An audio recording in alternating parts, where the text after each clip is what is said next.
Maysa, ket ituloy tayo, ti adal tayo. So, tatangag sapa, ket medyo aglangan tayo man, ijay verse by verse study tayo. But anyway, our lesson will still be from the book of Ephesians. So, kat we'll be studying, we'll be looking at the verses patungkol po sa together with or joint together with. So, nasabi natin sa ating huling pag-aaral that there are about 10 verses patungkol po sa joint together with sa book of Ephesians. 10 verses at nagamit yung prefix na son 14 times. So, ngayon ay tingnan nga natin. Bakit nga ba ang Diyos ay paulit-ulit na ginamit na yung prefix na son or together with sa book of Ephesians? So, kung titingnan natin ay nag-umpisa ang banal na Espiritu na gumamit sa chapter 2. Sa chapter 2 at ang panghuli ay sa chapter 5. So, una ay tingnan natin dito paano ba nagamit yung word na ito na joint together with. So una, sa dalawang unang paggamit ay pinapakita dito na ang mga mananampalataya ay we are joined together with Christ. So joined together with Christ. At pangalawa, ay makikita po natin dito that tayong mga mananampalataya ay we are joined together with fellow Christians. And then pangatlo, ewan ko kung out of the blue na nabigay ito. Actually, ang huling paggamit, yung dalawang huling paggamit ng joined together with ay nabigay ito sa negative. Nabigay ito sa isang prohibition. Pinagbabawal na dapat nagawin ng isang mananampalataya. At nagamit ito sa chapter 5 na sabi doon, do not be partakers with evildoers. So una, makita po natin na yung joint together with ay importante ito kasi pinapakita nito yung katayuan natin together with our Savior, the Lord Jesus Christ. Na kung titingnan natin yung unang nagamit ito sa chapter 2 verse 5. Looking back sa chapter 2 verse 5, sabi po doon, even when we were dead in our transgressions, made us alive together with Christ. By grace, you have been saved. So kung titignan po natin yung katayuan natin noon, babalik tayo sa chapter 2 verse 1, sabi doon, you are dead in your trespasses in sin. Yun po yung katayuan natin eh. No believer is exempted. Lahat po tayo, doon tayo nanggaling. Pero out of nowhere, kasi nga, ewan ko kung, di ba, ang Diyos is not limited in a space or something. Biglang pumasok ang Diyos. Sabi niya, even if, or even when, kahit noon pa na kayo ay patay sa inyong mga kasalanan. Anong ginawa niya sa atin? Sabi niya, binuhay niya kayo na kasama niyo si Kristo. So the first word na kung saan the joint together with ay nagamit is zozo poieo. Zozo poieo. Ang galing siya sa word na son, na ibig sabihin together with. Zoe is life.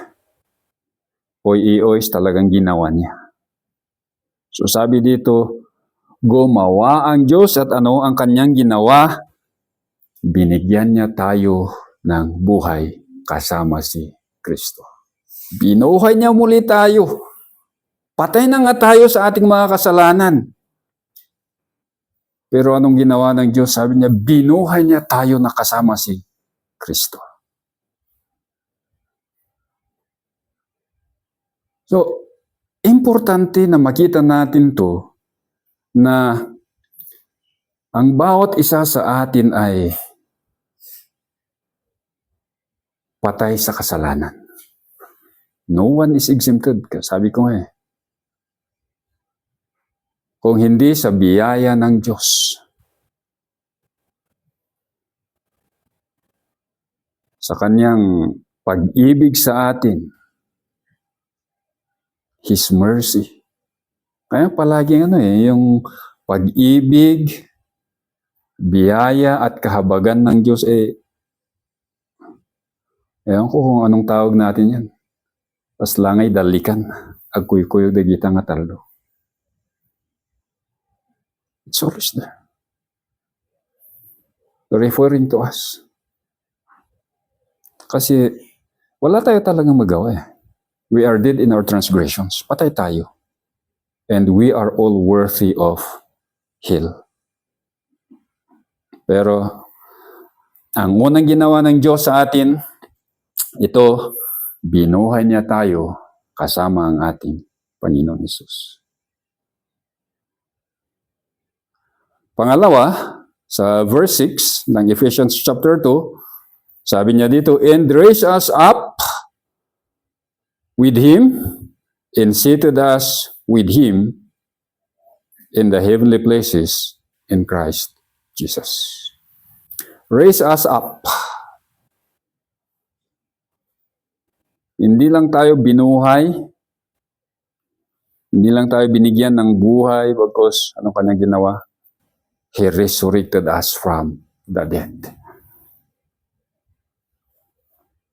Kasi kung binigyan tayo ng buhay, just imagine yung baby na may buhay. Pero buhay siya, pero baby siya. Ano mangyayari sa kanya?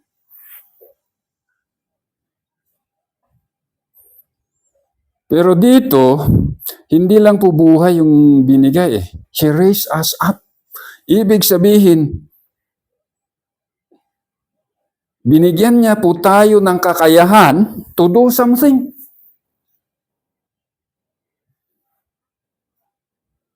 Kaya sa Romans chapter 6, anong sabi doon? He raised us up to a new life in order for us to live that kind of new life.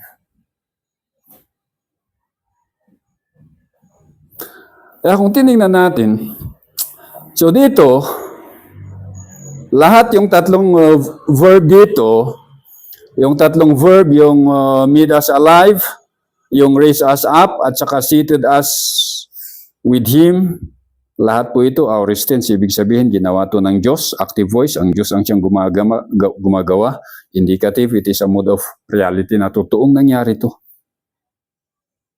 Totoong ginawa to ng Diyos para sa inyo at para sa akin.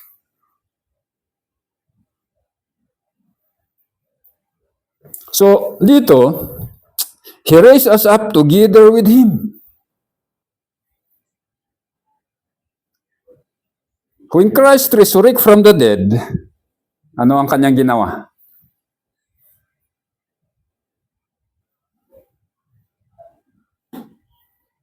Ano ang ginawa ng ating Panginoong Hesus nung siya ay nabuhay muli mula sa libingan, sa patay? He did continue His ministry. Hindi natapos yung kanyang ministry sa kanyang kamatayan sa krus. And actually, sabi nga ng salita ng Diyos, when He is seated on high, mamaya yun, pero we'll make it a point na sabi niya, He make it intercession for us. So, having raised us up together with Christ, ay pinapakita dito na tayong mga mananampalataya ay hindi lang nabigyan ng buhay espiritual, Hindi lang tayo nabigyan ng new creation to enjoy it in ourselves. Sa ating pagkabuhay muli, ay there is that great responsibility na nabigay sa atin to do. Kaya, hindi relax. Bagamat ang paninilbihan sa Diyos ay dapat it's very joyful sana, no? Kaya nga, ano yung awit natin ng kabataan ng yung when we are still young? The joy of the Lord is my strength. At saka, ano pa yung mga awit doon? It is joy to be a Christian. Bagamat hindi natin alam nung meaning nun, nung musmus pa tayo, but then, sa ngayon siguro is nalalaman na natin yung ibig sabihin ng it is joy to be a Christian. So he raised us up with him. And then he seated us with him in the heavenly places. So dito makikita natin yung kompleto na trabaho ng Diyos para sa atin. Sa mata ng Diyos, ang mga ito ay tapos na. Ang ating spiritual standing sa kanyang harapan ay talagang tapos na. Bagamat sa buhay natin bilang isang mananampalataya, I think it's still ongoing. We are still living out yung purpose ng Diyos na ito sa atin.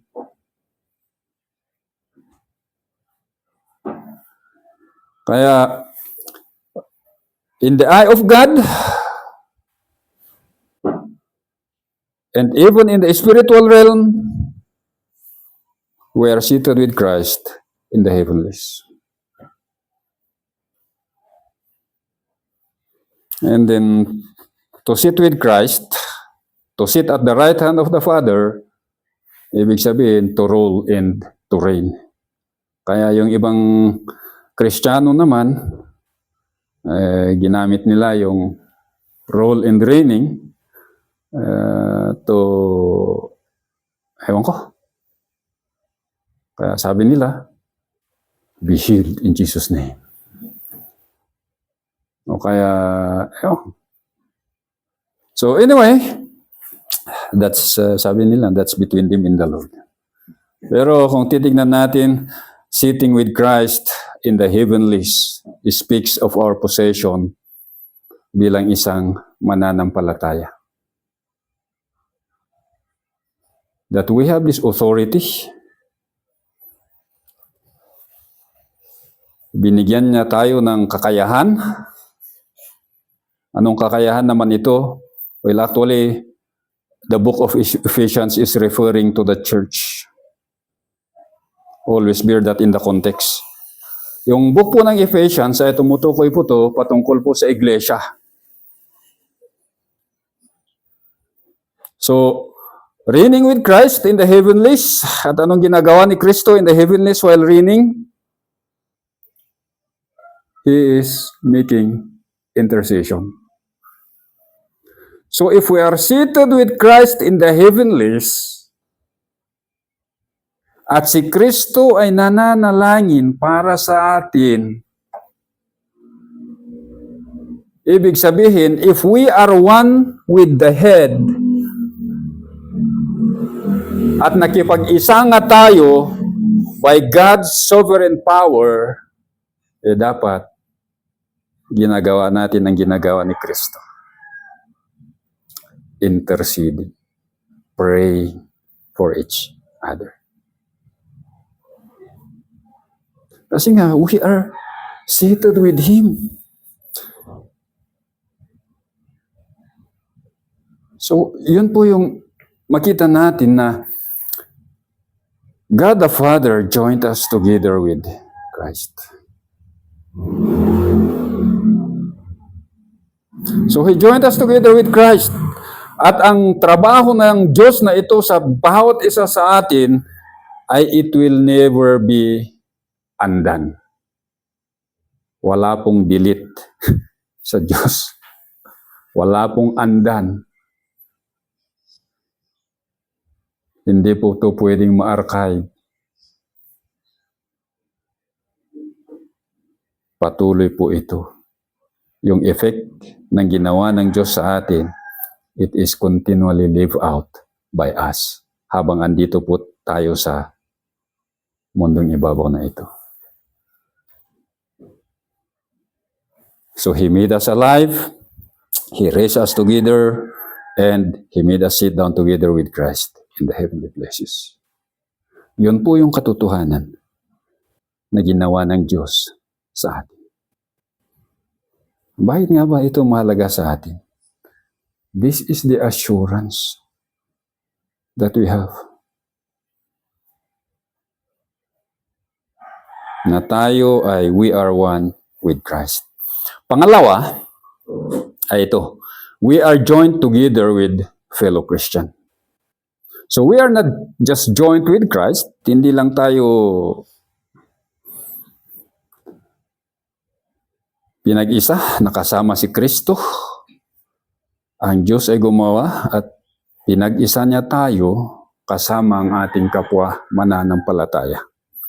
Ito siguro yung isa sa pinakamahirap na katotohanan. To be one with Christ, maganda yan. Magandang balita yan. That is a joyful celebration. Pero to be one with your fellow Christian, naku, mahirap. Bakit nga ba? You tell me. Sabi ng vlog. Bakit nga ba, you tell me, na mahirap to be one with fellow Christian? Kasi minsan, ang nakikita po natin sa kapwa nating mananampalataya ay ang kanyang kahinaan. Ang kanyang kasalanan. Yun naman yung obvious, di ba? Pero, kung titingnan natin ang ginawa ng Diyos, sa verse 19 ng chapter 2, He joined us together with fellow Christian. So sabi dito, so then you are no longer strangers and aliens, but you are fellow citizens with the saints in our of God's household. You are citizens together, or you are joint citizen. We belong to a one community.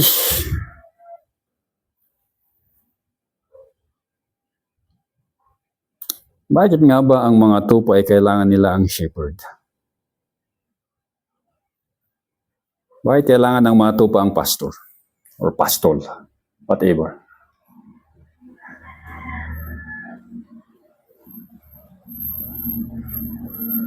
Kasi sabi nila, the sheep are the dumbest of the dumbest, I don't know, animals sa lupalop ng mundo. Sa pagiging short-sightedness nila, they cannot see danger, pero matalas ang kanilang pandinig.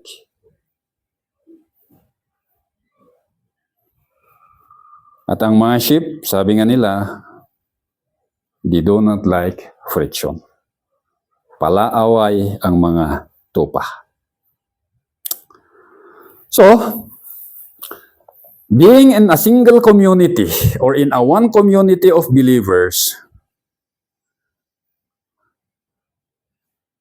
pag-isahin mo si, ano yung tawag ng mga psychology? Pag-isahin mo sina melancholy, sina choleric, sina sanguine, si phlegmatic, whatever. Ano nang mangyari? Just think about the different characteristic. Iba't iba ang kanilang upbringing, iba't iba ang kanilang kultura. Here, the Jews in the Gentile Christians coming from different backgrounds and different religious upbringing, putting them together.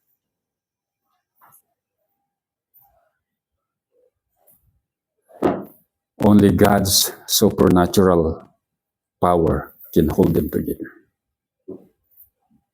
Ang Diyos lang naman kaya na pag-isahin ang mga taong ito in a single community of believer. At yun po yung ginawa ng Diyos. Kaya sabi niya sa ating mga hentil, you are no longer strangers or aliens. Hindi lang kayo bisita, hindi lang kayo naninilip dyan sa labas, pero kasama na kayo sa loob ng community. You are citizens together. Sa verse 21 ng chapter 2, review ito. In whom the whole building being fitted together, growing into a holy temple in the Lord. So, ang nagamit dito is sunarmologeo. Sunarmologeo. Ibig sabihin, to orderly fit together. To orderly fit together. Kas lang ay agkabiti nga talaga nga makita nga nasimpa dya pa nagkabiti na. We are fitted in an orderly manner. Han nga ikalanggata ako nati kang kanai. Talaga nga na iayos. We are fitted together with our fellow believers. So fitted together ay sabi dito na talagang yung word na harmos, that is to fit, yung logos, sometimes it is used as word, but sometimes it is used as order. So we are orderly fit together. Na talagang ang Diyos ang siyang naglagay sa atin kung saan tayo. At nakita niya na doon tayo talaga lalago at magagamit. So kung saan tayo nilagay ng Diyos, alam natin na that is where God will use us. Kaya nga hindi niya ako nilagay sa Amerika. Kasi dito niya ako gagamitin. Sometimes you question God. Lord, ba't ako nandito? Bagamat valid yung question, siguro ang sagot ng Diyos sa atin, binasa mo ba ang Biblia mo? Sagot naman natin ay, nako, Lord, sorry, hindi. So, makikita po natin na hindi po nagkamali ang Diyos na naglagay sa atin, sa ating lugar. He orderly fit each believer in the temple. Parang yung sabi ni Peter na, you are the spiritual stones built as the holy habitation of God. So alam natin yung temple, na bawat batu, it was shaped for that place. At kung alam natin yung paggawa nila ng temple, actually, hindi nila ginawa yung bato in the place of the temple. Yung bato nang galing sa malayo. At nung dumating sa temple, they just place the stone where the stone is needed. Saan na pa lang nga nagtiktik? Basta inkargada lang, di bato. So God has placed us. He orderly fit us together. At sabi nga dito, growing into a holy temple in the Lord.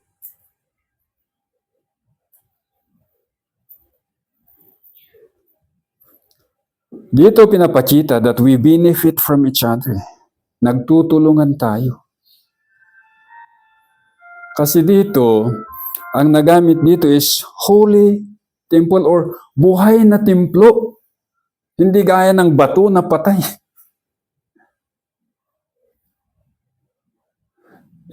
Buhay na templo. And He filled us together in order to help each other.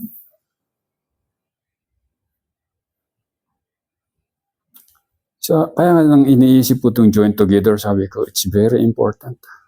Mahalaga to sa bawat isa sa atin na makita natin that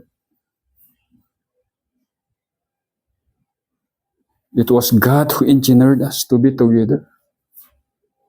Not only as a congregation here, but as the whole body of Christ, kasama yung ibang mananampalataya sa ibang church or denomination.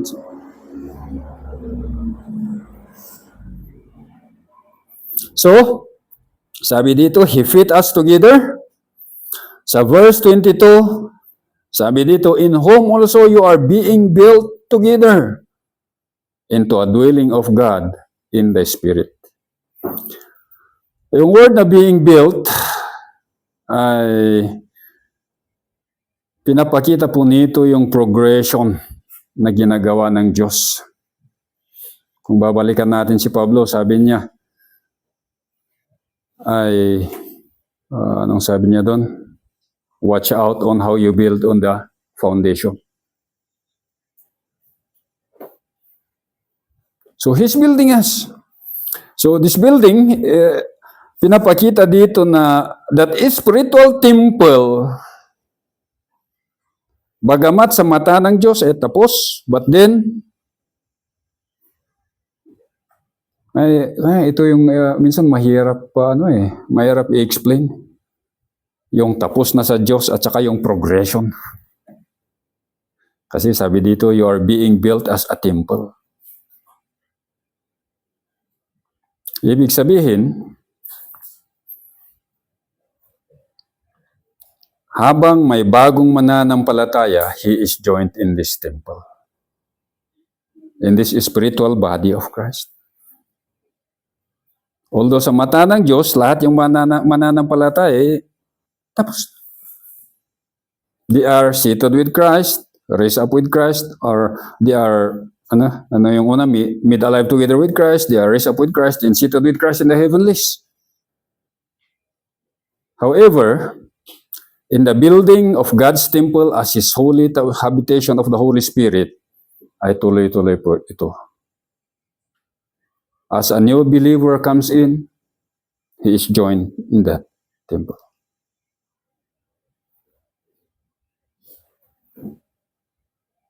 Kaya dito natin makita din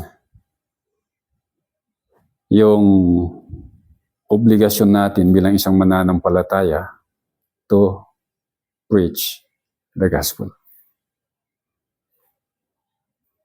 Hindi po sana tayo kasama dun sa is na Kristiyano daw. Na gustong-gusto nilang gamitin yung is. Ano ba kasi yung is na Kristiyano? Saved, seated, and satisfied. Yun daw yung is na Kristiyano. Saved, seated, satisfied. Kayo ba yan? But kung titingnan natin yung ginagawa ng Diyos, that He is still building this temple, it is still a process, hindi pa siya tapos. At matatapos lang po ito when the last believer whom God has ordained place His faith in, the Lord Jesus Christ.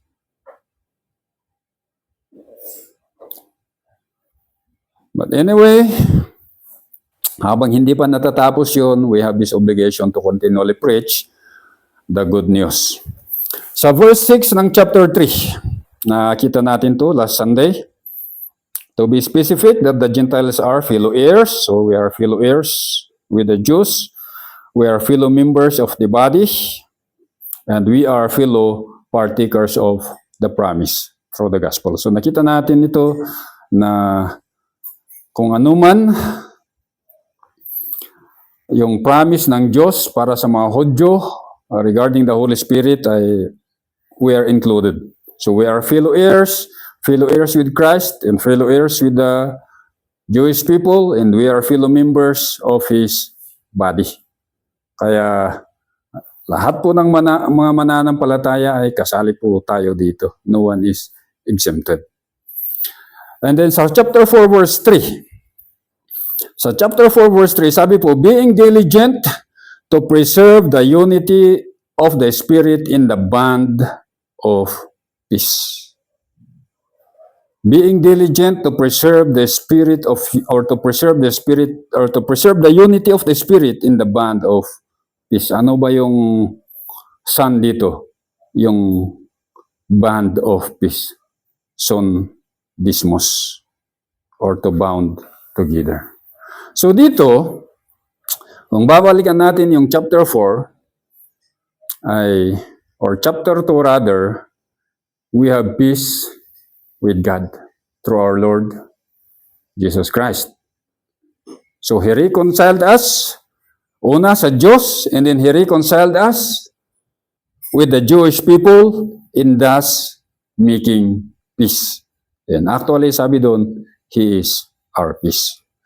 Pero dito, sabi niya, being diligent to preserve the unity in the bond of peace. So sabi, we are now united. The believers are united. We have peace with each other.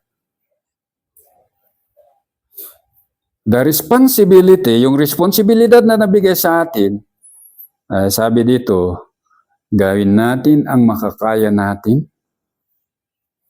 para mapangalagaan ang pagkakaisa na meron yung mga mananampalataya. That is our unity in Christ. Dito natin makikita na we should not be, ewan ko ba kung ano yung term, kasi ang hirap magsalita sa ngayon kasi yung mga terms na nagagamit, kasi yung term nila noon, parang kung gamitin mo sa ngayon, mahirap. But anyway, yung dito, join together with fellow Christians, ay ito, kailangan natin pangalagaan yung pagkakaisa ng Kristiyano na binayaran ni Kristo. We should not be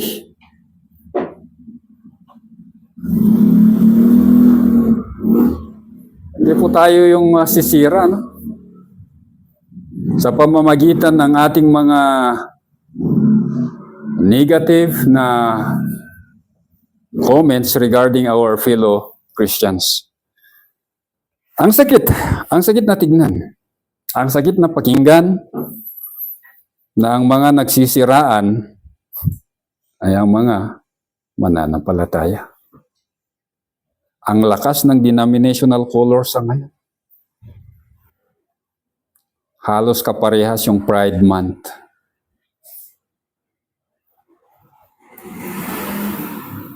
Pero dito, pinapakita sa atin that this is our continuous responsibility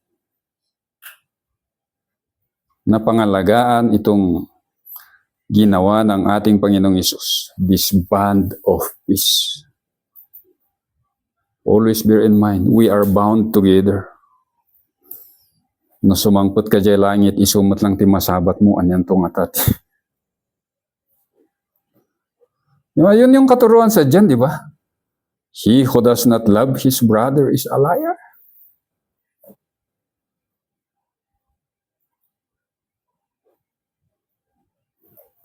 So, join together with fellow Christians. Sa 4:16, actually, some of these are repetition.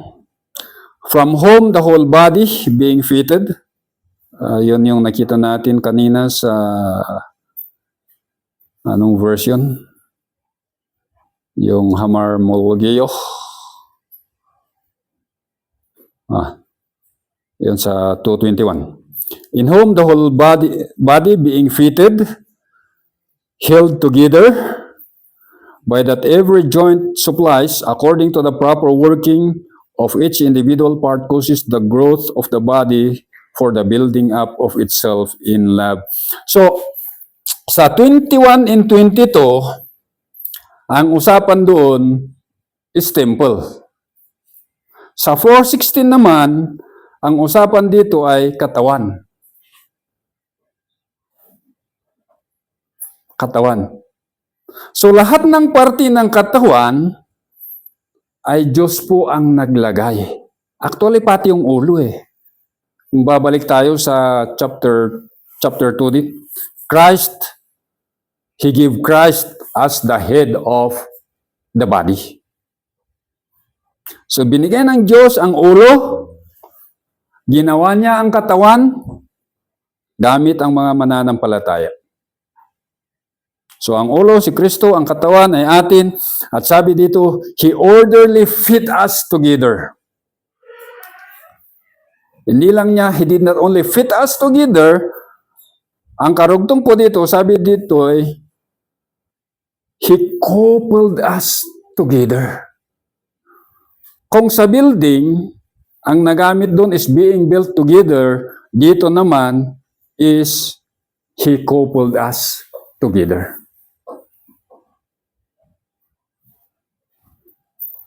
And so every part of the body is joined intricately. Sometimes we do not understand kasi hindi po tayo doctors. Hindi natin maunawaan kung paano yung mga joints natin. But sabi dito, He held together. He coupled us together. Ano ba ang dahilan that He coupled us together or He joined us together with every other members? Sabi dito, by that which every joint supplies, according to the proper working of each individual part, causes the growth of the body for the building up of itself in love. So He coupled us together in order for us to grow. Para po tayo ay lumago. So ang paglago ko ay hindi po nanggagaling mismo sa aking mga personal study. Supposedly, although partly siguro, but then much of my growth ay nanggagaling po sa inyo.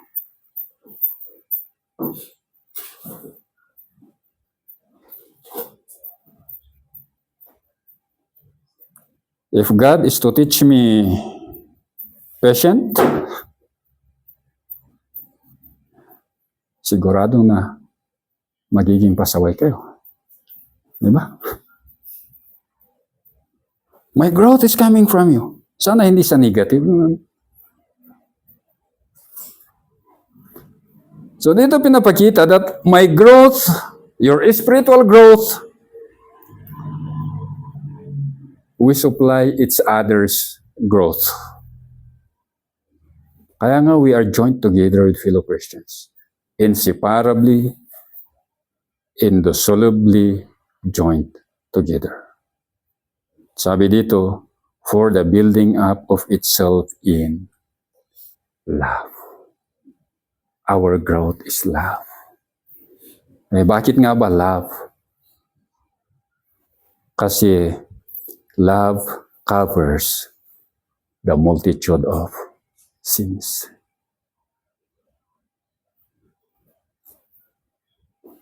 So as we supply each others with proper nutrients, hindi na po natin tinitignan ang kanilang mga pagkukulang.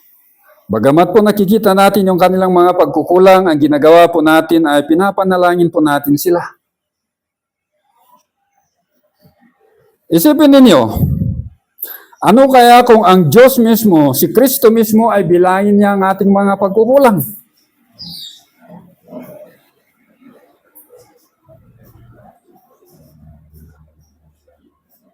Di ba? So He is praying for us. Bakit nga ba pinapanalangin tayo? Because He loves us. Yun, ito ang tema ng chapter 4, verse 16.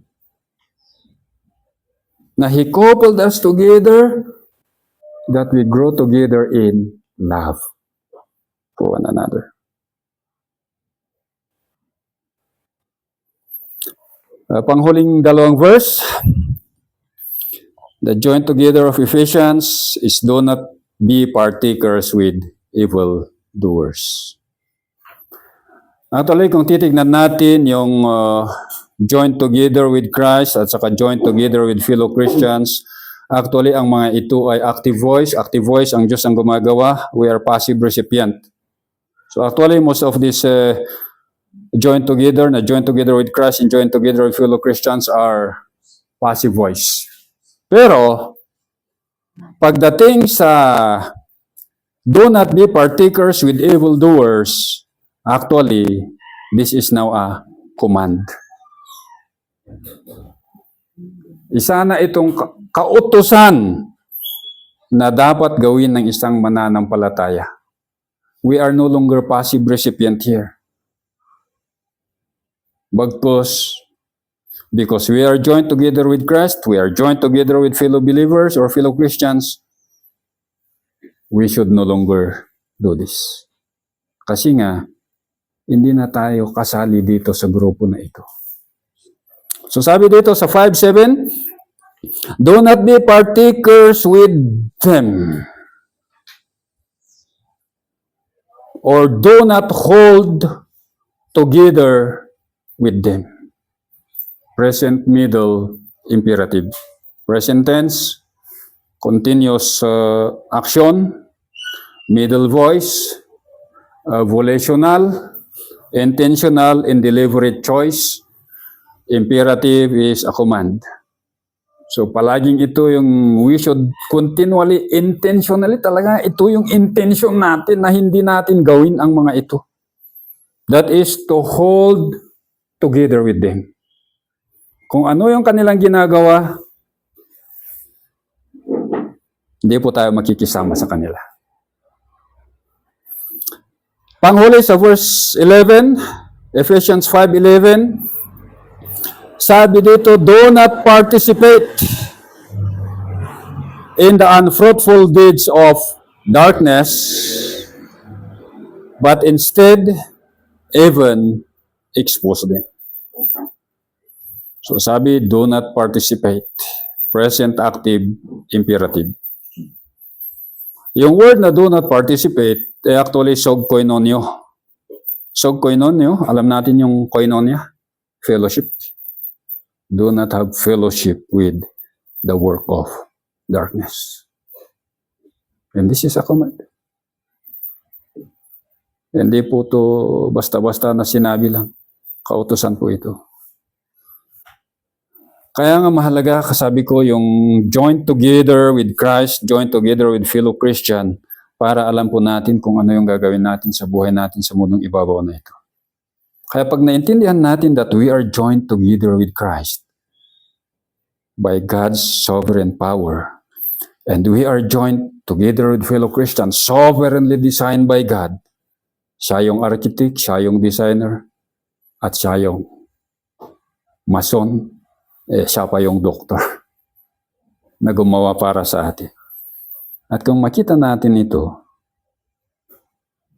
ay hindi na po tayo makikiayon o makihawak sa anumang hinahawakan ng mundong ibabaw na ito, at saka hindi po tayo maki-fellowship sa kanilang mga gawain. So, nawa, the joint together with ng Ephesians ay makatulong sa atin sa ating paglago spiritual. Mas lalo na sa atin. I have to tell you that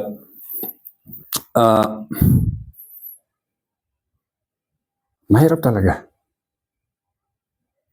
to be looked at. na parang ikaw lang yung naiiba